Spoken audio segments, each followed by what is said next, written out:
Nous voici de nouveau au MCB, toujours nos petits portraits, et j'ai le plaisir de vous présenter un de mes très chers copains et collègues que j'apprécie énormément, donc Francis Olilo, qui est le fondateur de l'école Olilo. Et je voudrais qu'il vous parle, comme je l'ai fait avec mes autres coiffeurs, me donne son sentiment sur l'édition du MCB 2018. Francis, c'est à toi. Alors, bonjour à tous et bonjour à tous.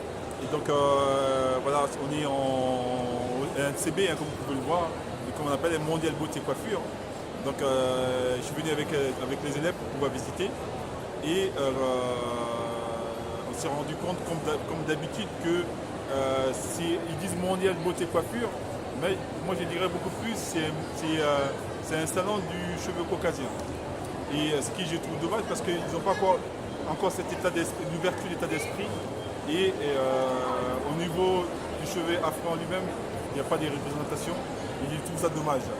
Donc je pense que si on ne fait rien pour faire bouger les choses, on va toujours attendre.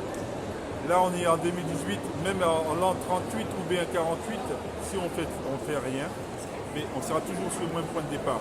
Donc la seule façon de pouvoir faire changer les choses est de se former par les écoles et ensuite de pouvoir entreprendre et prendre des stands aussi. Hein. Et c'est à nous aussi de se dire qu'ils ne veulent pas de nous, donc c'est à nous de pouvoir prendre l'engagement, prendre des stands et puis leur montrer. Et la seule question qu'il faut se poser aujourd'hui, quelle est l'image du coiffeur de demain? D'autant plus qu'on est dans un monde qui est cosmopolite et 50% des cheveux de la population française a un cheveu, on va dire, frisé. Et aujourd'hui, on est toujours dans un système où l'éducation au niveau de la formation reste toujours ce cheveu caucasien. Alors, moi, je me suis toujours posé la question, où est le problème, à dire? Qu'est-ce qu'on a fait pour qu'on puisse mériter ça? Est-ce que, parce qu'on a choisi de venir au monde avec un cheveu crépus ou un cheveu bouclé, qu'on n'a pas le droit d'avoir des structures de formation ou de l'accompagnement pour nos cheveux? Je me pose toujours la question, pourquoi? J'ai fait le tour. Mais je pense effectivement, comme tu le dis très justement, qu'à un moment il va falloir que vraiment on se prenne en charge et que nous investissions peut-être un peu plus pour qu'il y ait plus de visibilité, parce que effectivement, cette année, je crois que tout le monde et tous les témoignages que j'ai vont tous dans le même sens. C'est qu'on brille par notre absence et que ça crée énormément de frustration, qu'on se demande comment, lors d'une grande messe comme le Mondial Beauté, Coiffure Beauté, que le cheveu frisé, le cheveu crépus, le cheveu négroïde soit si peu représenté.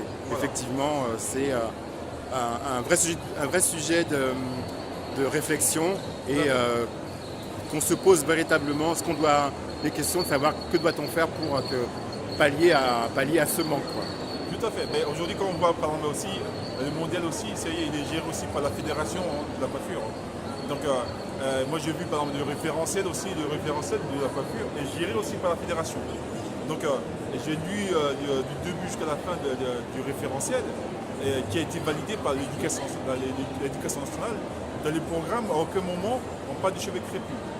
Donc si on veut faire changer les choses, tout d'abord de par la compétence de tous nos partenaires, de toutes les personnes qui savent travailler le cheveu afro, je pense qu'en se mettant ensemble et pour pouvoir vraiment avoir un impact, si chacun se bat de son côté, je peux dire que même dans un siècle, il ne se passera rien.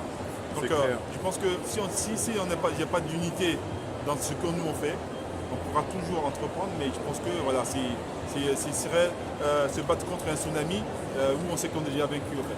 D'accord. Écoute, je te remercie. On va rester sur ces mots. Je partage complètement ce propos. Je crois qu'effectivement, il faut qu'on s'organise et qu'on fasse les choses entre nous.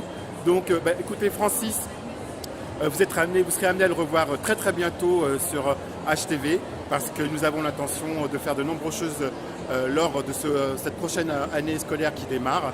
Et donc, vous le reverrez très prochainement sur l'antenne de HTV. Merci, Francis, je te remercie sincèrement et à très bientôt. Merci beaucoup. Merci.